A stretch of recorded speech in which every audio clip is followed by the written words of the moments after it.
Hi guys, it's Sunny.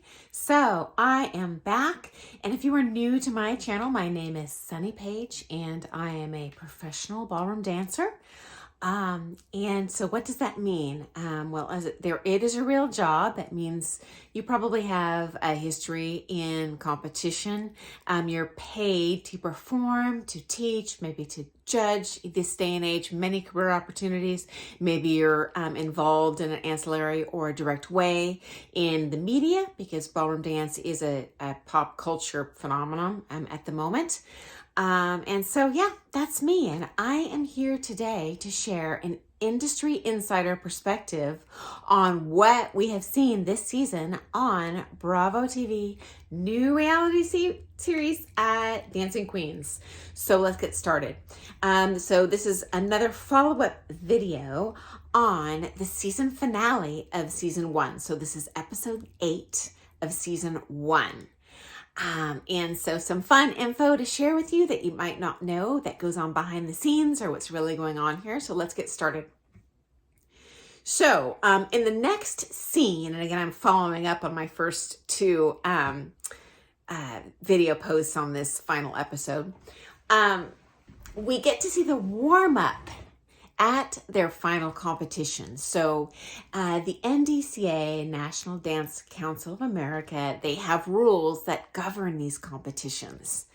And one of the rules is that you must provide a practice floor for the competitors. The actual comp floor tends to be fully booked the entire day with competitions going and going and going. So we just see a little snapshot in this show, but the reality is there are many rounds, many different categories going for many days in a row on that comp floor, maybe starting at 7 a.m., ending at midnight. They can only film so much for one TV show. Anyway, so this is real. There is a real comp floor. They're probably on there together. And so we start out, and this is real. We see Pooja complaining because she doesn't get enough time with her pro on this practice floor. And the reality is you don't see it on this TV show. So it's a bit of a secret, at least the way they present it on this program.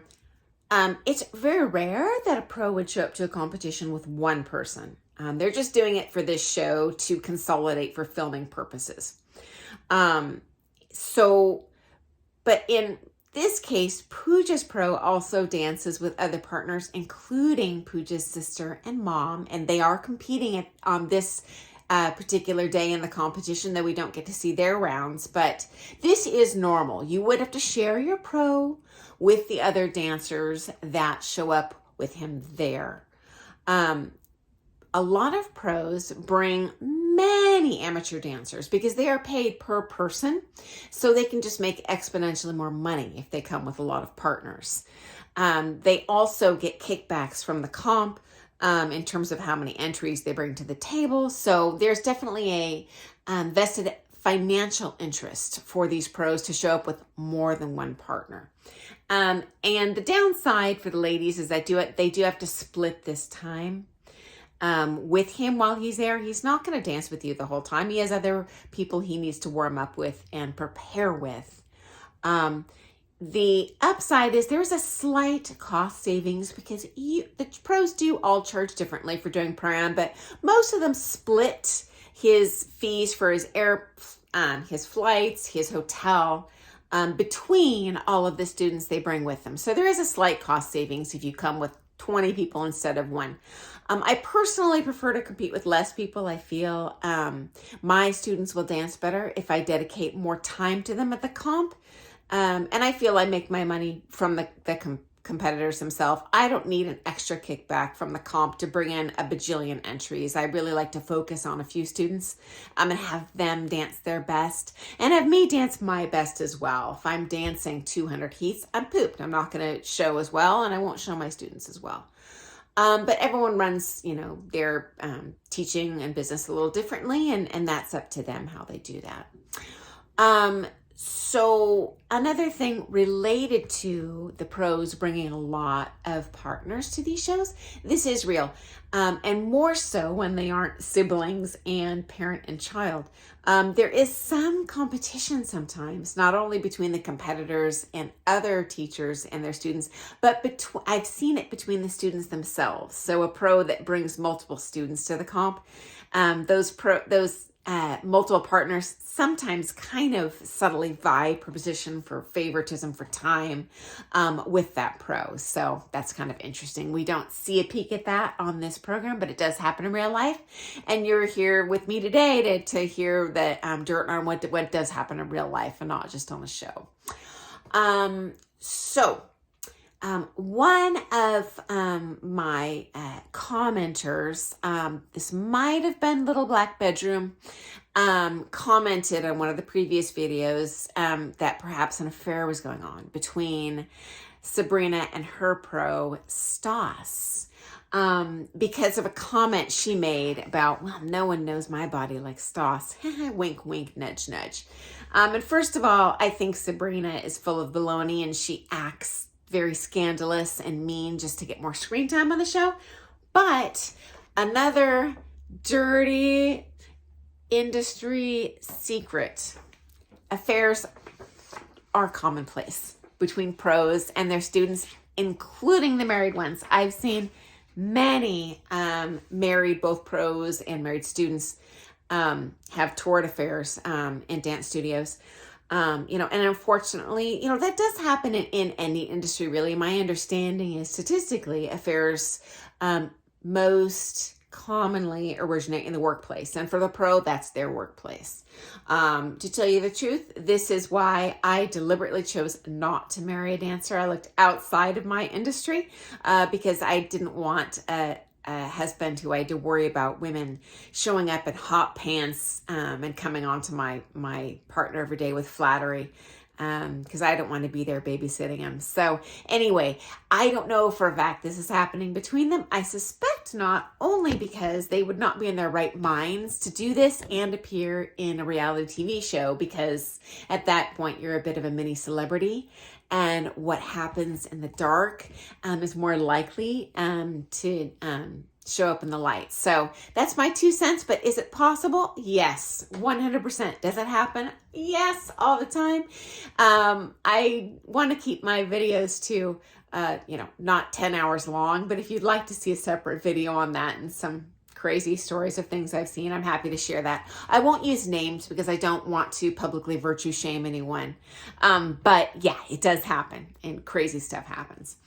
Okay, so next up, I referred to this in my last video.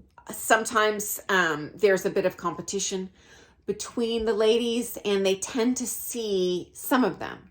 This time at the competition is not only paying that pro for their comp floor time, but almost as like a gigolo. Like they expect them to hang with them and have every meal with them and fly with them and talk with them and spend every waking minute with them in these shows, in these competitions. And we don't see that so much on this show, but it absolutely does happen. And I think a lot of these ladies, again, I'm not speaking on this show, but from what I've seen, are just lonely. Maybe their husband's not paying enough attention to them.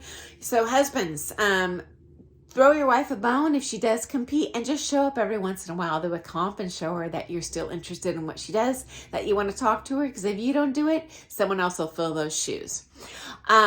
Okay, so another thing related to this, and honestly, I think it is atrocious, but it does happen, and I've heard this more than once. The male pros, they will cater to the women because they want their money, but they don't like doing it. They frown on it. And I have mentioned this before. They call it, and I don't want to say the words because I find them to be offensive, but I'm only sharing it because it's real, industry secret. I've heard many male pros refer to it as dance boring, but the boring starts with a different letter. As you can imagine. Again, I'm not going to say it because I find that phrase to be very offensive, especially when these are valuable clients and these women obviously respect you, but this does happen behind the scenes. And they'll kiss up to these ladies in person and then behind their back say atrocious things about them like this. So it does happen. Thought you'd find that to be interesting. I know pros are going to be upset with me for sharing this with you, but you know what? I don't need to kiss anyone's booty. I'm here to share the truth with you. That being said, you know, dancing is not just ugly behind the scenes. Any industry is going to have kind of dark secrets behind the scenes. Overall, the dance community is fabulous. Dancing is joyful. Most people aren't having affairs with their pros. Most pros aren't talking smack about their students behind their backs, but it is common, so I'm sharing that. But anyway, I just don't want you to think, you know, based on what you see on this show, that everyone's kumbaya, you know, and getting along, because that actually doesn't happen.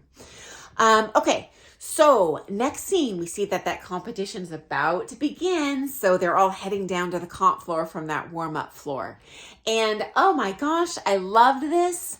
Ronnie, Sabrina's husband, shows up and surprises her. So irony of ironies, because we just talked about the possibility that Sabrina's having an affair with Stoss, which is possible, but I think it's a great sign that Ronnie showed up and stomped his stamp on his territory. Just let that pro know, hey, I do care, I am around, and probably most importantly, let that wife know, so she's not seeking that validation elsewhere. So I love that he showed up. I do think it was a little weird that he didn't bring their daughter with them, because she's always talking about how, you know, she prioritizes family, and I really have yet to see her do that on this show. So the husband does seem like a super quality guy, and I'm surprised he wouldn't bring the daughter with him.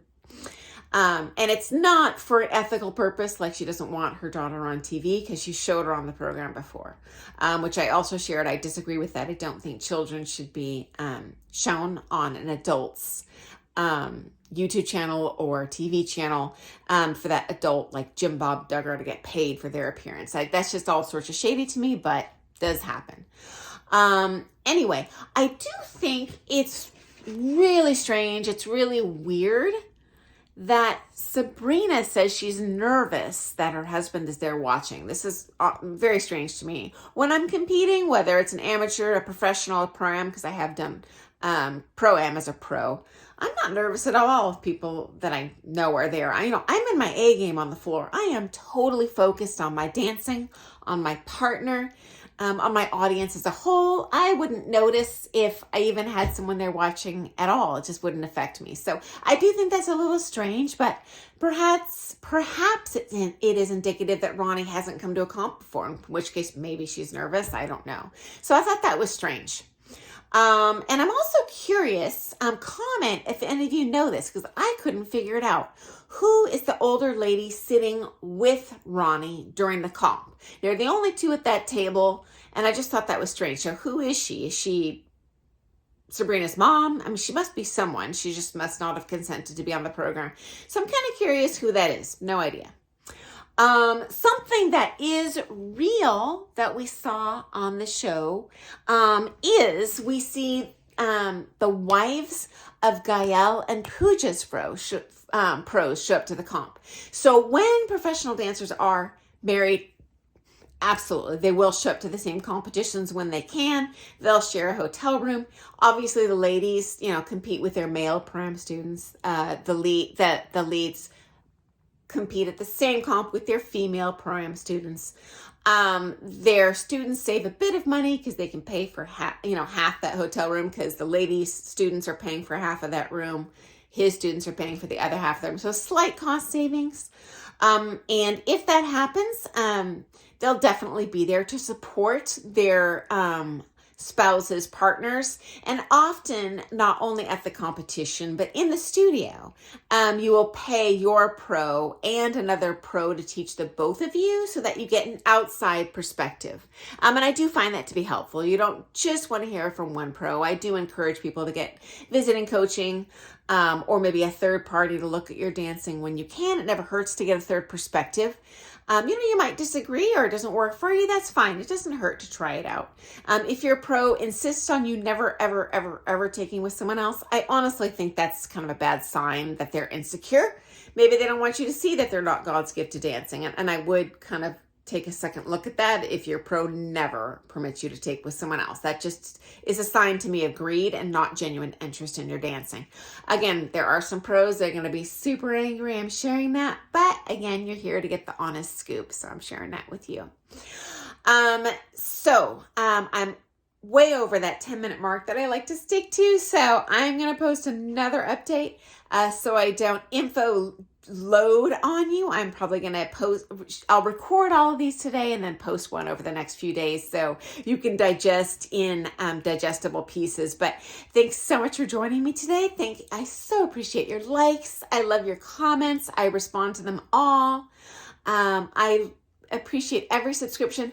My channel is not monetized at all, so I have no financial benefit to doing it. It just makes me happy. So if you like what you see today, press that like button. If you have questions, comment below. If you have an interesting question I think other people want to hear, I'll address it in a standalone future video for you. So thanks again. Have an awesome day. I'll see you soon.